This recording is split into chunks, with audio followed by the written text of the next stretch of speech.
Daddy.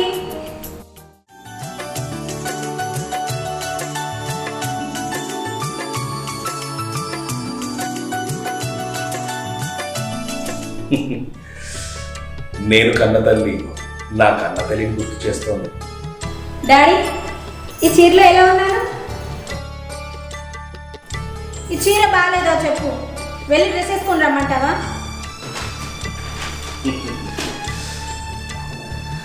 బంగారు, నువ్వు ఈ చీర కట్టుకుంటే చీరకే అందం వచ్చిందిరా. అవునా డాడీ? గుడికి వెళ్దామా? వెళ్దాం, కానీ ఇంత అందంగా బంగారు తల్లిలా తయారయ్యి ఈ జుట్టేంటమ్మా ఈ దయ్యంలా విరబోసుకున్నావు? నీకు తెలుసు కదా డాడీ, నాకు జడ వేసుకోరాదని. నీకు అంత కష్టం ఎందుకమ్మా, నేనున్నాను కదా. సరే. వెళ్ళి దువ్వెని తీసుకురావు. సరే డాడీ.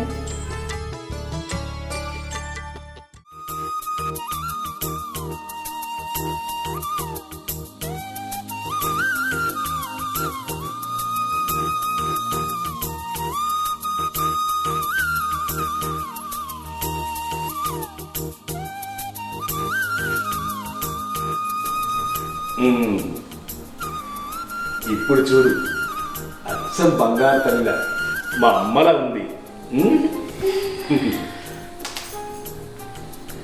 నా బంగారు తల్లికి ఇక పెళ్లి చేస్తే నా బాధ్యత తీరుతుంది. డాడీ, నీకు విషయం చెప్పనా? చెప్పరా. నన్ను పెళ్లి చేసుకునేవాడు ఫస్ట్ నా అల్లాన్ని భరించాలి, తర్వాత అతనికి భూదేవుకున్నంత ఓపిక ఉండాలి. అబ్బో. ఇంకా చెప్పాలంటే నన్ను పెళ్లి చేసుకునేవానికి ఎక్కడో అదృష్టం మచ్చి ఉండాలి డాడీ.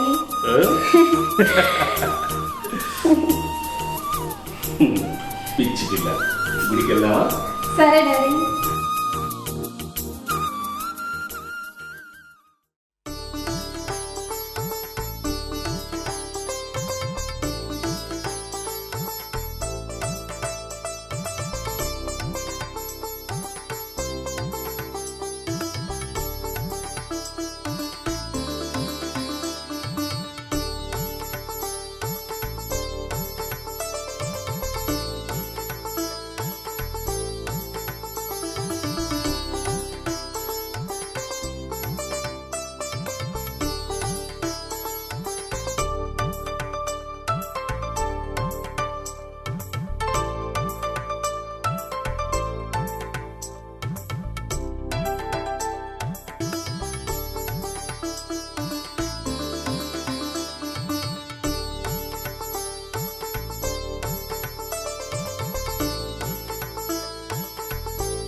ఏంటమ్మా, ఏంటి దీర్ఘంగా ఆలోచిస్తున్నావు?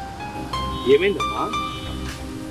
డాడీ, నాకు నా మీద కంటే మీ మీదనే ఎక్కువ నమ్మకం డాడీ. నేను ఒక మాట అడుగుతాను, కాదనరుగా? చెప్పు తల్లి. డాడీ, నాకు ఇప్పుడే పెళ్ళొద్దు. సమాజంలో నాకంటూ ఒక గుర్తింపు ఉండాలి. నేను మెడిసిన్ చదువుతా డాడీ. పెళ్ళి, పిల్లలు, భర్త, కుటుంబం, ఇదేనా డాడీ ఒక ఆడపిల్ల జీవితం? మాకంటూ కొన్ని ఆశయాలు ఉంటాయి కదా డాడీ. చదువుకోవాలి, ఉద్యోగం చేయాలి, సంపాదించాలి. ఇప్పుడు నేను అదే ఆలోచిస్తున్నా డాడీ. శబాస్ తల్లి, నీలో నాకు నచ్చేది ఇదే. నీ మనసులోని ఆలోచనలను భయము బాధ లేకుండా స్పష్టంగా చెప్తావు. నువ్వు చెప్పింది ముమ్మాటికి నిజం. ప్రతి ఆడపిల్ల ఏదో సాధించాలని తాను కలలు కంటుంది. తల్లిదండ్రుల మాట ఎదిరించలేక కొందరు కుటుంబ గౌరవం కాదనలేక తల వంచుకొని తాళి కట్టించుకుంటున్నారు తల్లి. అవును డాడీ, చిన్నప్పటి నుంచి నాకు అమ్మ లేని లోటు తెలియకుండా పెంచావు. నువ్వేనా హీరో డాడీ. పిచ్చి తల్లి, ఇలా ఏడుస్తారా చెప్పు? నా బిడ్డ ఎప్పుడు నవ్వుతూ ఉండాలి. రేపు పెద్ద డాక్టర్ అయ్యాక నువ్వు ఇలా ఏడుస్తుంటే నీ దగ్గర ట్రీట్మెంట్కి ఎవరు వస్తారు చెప్పు? ఎప్పుడు నవ్వుతూ ఉండాలి ఆ? నా బంగారు తల్లి. డాడీ నన్ను పెళ్లి చేసుకోబోయేవాడు నీ అంత కాకపోయినా నీలో ఒక 50% చూసుకున్న చాలు డాడీ నాకు. 50% చూసుకుంటే ఊరుకుంటానా? నా తల్లిని 100% చూసుకోవాలి, లేకుంటే తాట తీస్తా. ఒకవేళ వాడు బాగా చూసుకోకుంటే నేను నీ దగ్గర రాణిస్తానా డాడీ? మరి ఏం చేస్తా? వాడి తాట తీస్తా. ఎలా? డిషు డిషు డిషు డిషు. ఎలా? నా బంగారు తల్లి ఎప్పుడు ఇలా సంతోషంగా హ్యాపీగా నవ్వుతూ ఉండాలి.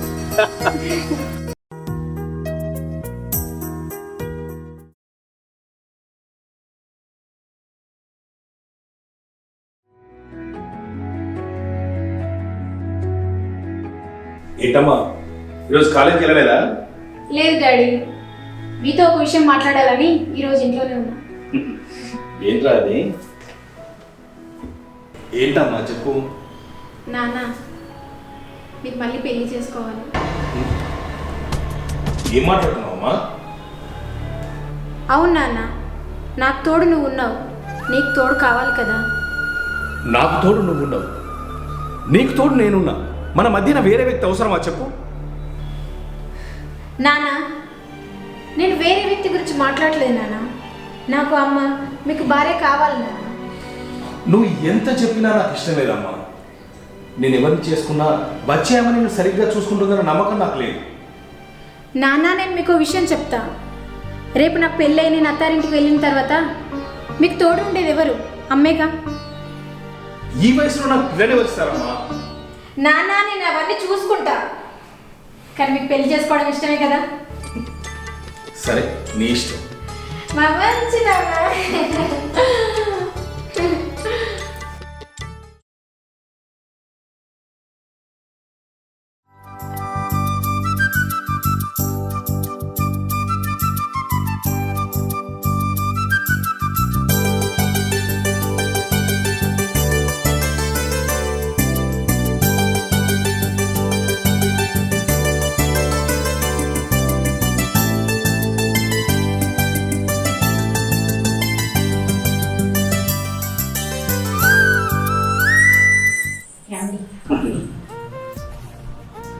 Thank you. శశి లేచిందా? ఇంకా లేవలేదండి. కాలేజ్ టైం అవుతుంది, తర్వాత లేవని చెప్పు. సరే సరే నాకు ఆఫీస్ టైం అవుతుంది, నేను వెళ్తా మరి. వెళ్తా కాదు వెళ్ళొస్తా నాని. సరే అలాగే వెళ్ళొస్తా.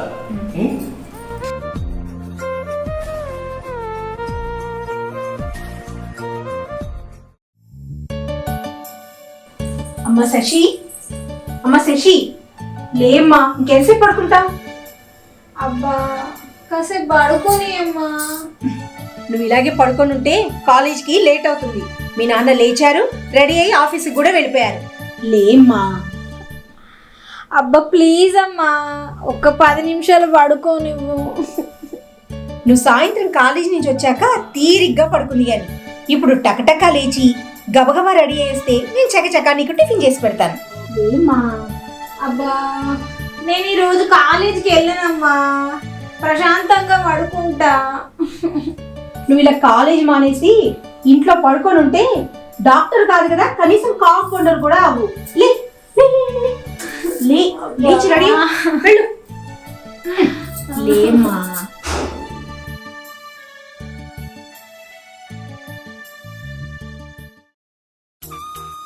సీత, సీత ఏం చేస్తున్నావు? త్వరగా రా. వస్తున్నానండి. ఏంటి చాలా సంతోషంగా ఉన్నారు? సరే ముందు ఇది తీసుకో. తీసుకుంటాను కానీ ముందు విషయం చెప్పండి. నాకు ప్రమోషన్ వచ్చింది. అవునా? చాలా సంతోషకరమైన విషయం చెప్పారండి. అంత సంతోషకరమైన విషయం ఏంటో చెప్తే నేను సంతోషిస్తే కదమ్మా. మీ నాన్నగారికి ప్రమోషన్ వచ్చింది. అవునా? కంగ్రాచులేషన్స్ నానా. అమ్మ కాలు పెట్టిన వేళ విశేషం, మీకు ప్రమోషన్ వచ్చింది నాన్న. అమ్మ కాలు పెట్టడం వల్ల ఏం కాదమ్మా, నువ్వు నా కూతురు అవడం వల్లే నాకు అదృష్టం పట్టింది, ఆ ప్రమోషన్ వచ్చింది. నా బంగారు తల్లి, నాకు ప్రమోషన్ వచ్చింది కదా, నీకు నేను షాపింగ్ చేయిస్తాను పద వెళ్దా. అమ్మా వెళ్దామా షాపింగ్కి? అమ్మ ఇప్పుడు వద్దులే, తనకి ఇంట్లో పని ఉంది, మనం వెళ్దాం పద. సరే. వచ్చే.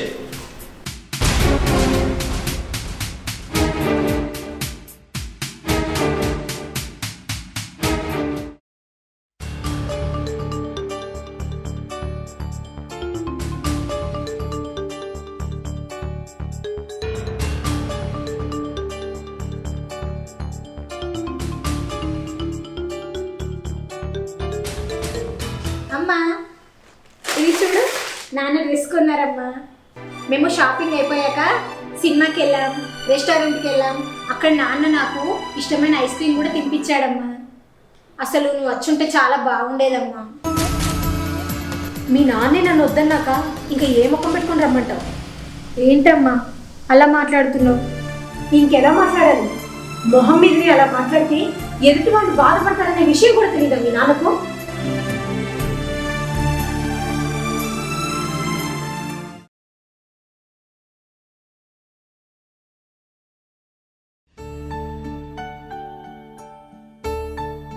సీత, సీత, త్వరగా కాఫీ తీసుకురా, నేను వెళ్ళాలి.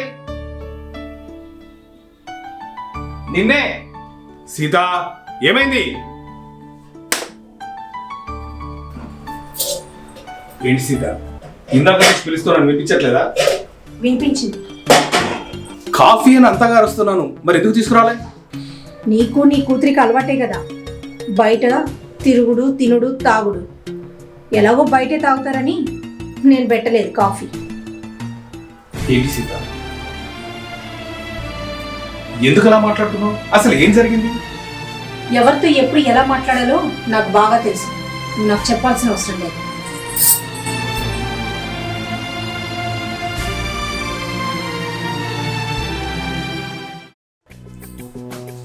అమ్మా టిఫిన్ రెడీ అయిందా? కాలేజీకి వెళ్ళాలి. నేనేమన్నా మీకు పని మనిషినా అన్ని పనులు చేసి పెట్టడానికి? మీ నాన్నేమో కాఫీ రెడీ అయిందా అంటాడు, నువ్వేమో టిఫిన్ రెడీ అయిందా అంటున్నావు. నాకేమైనా 10 చేతులు ఉన్నాయా? ఉన్నాయి 2 చేతులు. ఎన్ని పనులు చేయాలి? ఏమైందమ్మా నీకు ఈరోజు? నానేమైనా అన్నారమ్మా? ఎవతే నీకమ్మ? నేనేమైనా నిన్ను కన్ననా? పిన్ని అనిపిలో. ఇగో ఇప్పుడే చెప్తున్నా, మీ నాన్న లేనప్పుడు ఇంట్లో పనులన్నీ నువ్వే చేయాలి. మళ్ళీ ఇంట్లో పనులన్నీ చేస్తున్నట్టు మీ నాన్న చెప్పినావనుకో, నీ తోలు తీస్తా. అమ్మ నేను డాక్టర్ కావాలనుకుంటున్నా. 10 మందికి సహాయం చేయాలనేది నా కోరిక. కోరిక లేదు, ఏం లేదు. చక్కగా ఇంట్లో పడండు. అమ్మ ప్లీజ్ అమ్మా. ఎవతే నీకమ్మ? అయినా నీకు ఒక్కసారి చెప్తే అర్థం కాదు.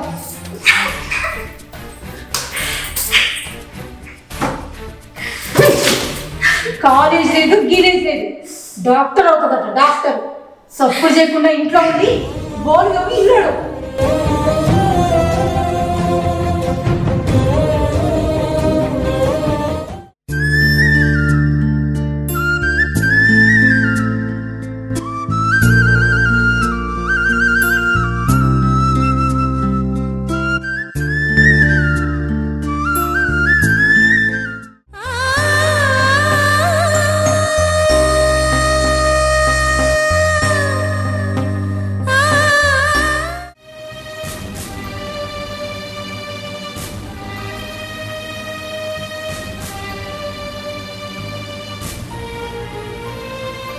శశి, అమ్మా ఏంద్రా తలొస్తుందా?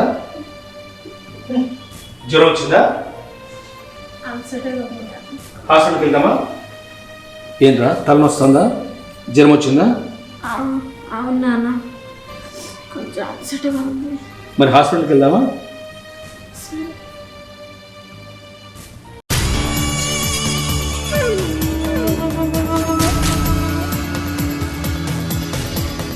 నాన్న మంచిగా తాగుతావా? లేదు నాన్న, కాసేపు రెస్ట్ తీసుకుంటా. సరే పడుకో.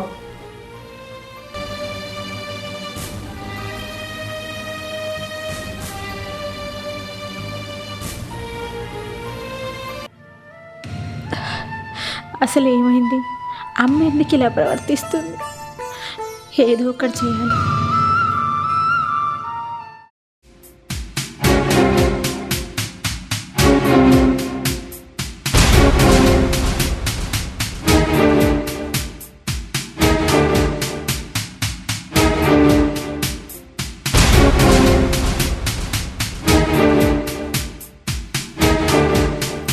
ఏంటిది?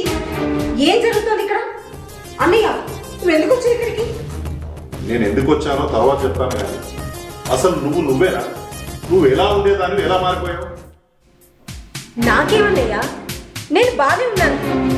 కానీ వీళ్ళిద్దరు చేయబట్టి నేను ఇలా తయారయ్యాను. వీళ్ళిద్దరా? వీళ్ళు నిన్నేం చేసిండ్రు? నిన్నేమన్నా కొట్టిండ్రా, తిట్టిండ్రా, ఏమన్నా చిత్రహింసలు పెట్టిండ్రా? అన్నయ్య, అక్కడ నిలబడి అమాయకంగా చూస్తుంది, మొత్తం చేసింది అదే అన్నయ్య. ఇంకా ఈయనంటావా?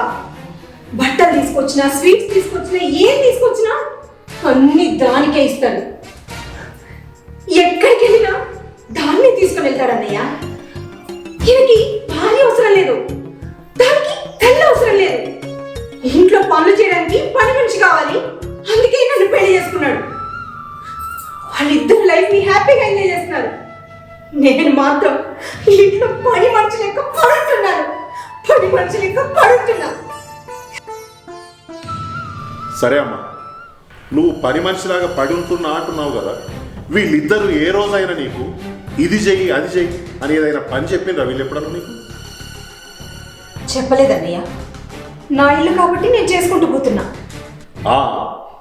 ఇది నీ ఇల్లు అంటున్నావు కదా, నీ ఇంట్లో నువ్వు పని చేసుకున్నప్పుడు నువ్వు పని మనిషి ఎలా అవుతావమ్మా?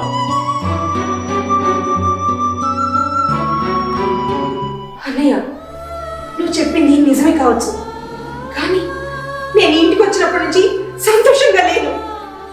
వీళ్ళు నన్ను సంతోషంగా ఉండనివ్వట్లేదు. ఏంటమ్మా, ఏం మాట్లాడుతున్నావు? వీళ్ళిద్దరూ నిన్ను ఇంట్లో సంతోషంగా ఉండకుండా చేస్తున్నారా? వాళ్ళు చేసిన పని కానీ నీకు తెలిస్తే వాళ్ళిద్దరి కాళ్ళు కడిగి నీ నెత్తిలో పోసుకుంటావమ్మా.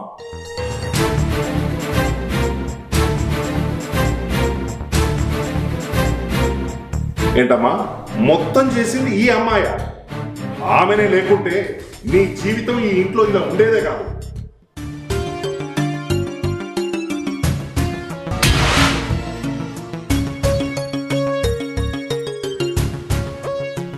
చూడమ్మా, మన శశికి మెడిసిన్లో సీట్ వచ్చింది, 3 నెలల్లో ఫిలిపిన్ దేశం పోదని నీకు తెలియదు? ఈ 3 నెలల కాలం లోపల అమ్మాయికి బట్టలు, చిన్న చిన్న సంతోషాల కోసం వాళ్ళు బయటకు వెళ్తుంటూ వస్తుంది. అంత మాత్రానికి నువ్వు అపార్థం చేసుకొని నిన్ను పని మనిషి అని నీది నువ్వే ఫీల్ అయితే ఎట్లమ్మా?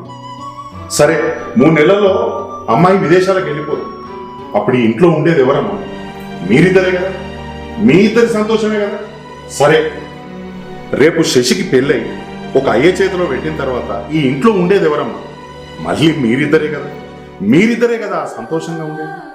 అమ్మా సీత, ఇందాక నేను ఒక విషయం అన్నాను, వీళ్ళు నీ కోసం ఏం చేశారో చెప్తానన్నాను, చూసావా? అదేంటో ఇప్పుడు చెప్తాను. వీళ్ళ వల్ల నీకు ఎప్పుడు ఏ కష్టం కూడా రావద్దని నీ పేరు మీద బ్యాంకులో 30 లక్షలు వేసిందమ్మా. సీతారాంపూర్లో ఫ్లాట్ కూడా కొన్నాడమ్మా.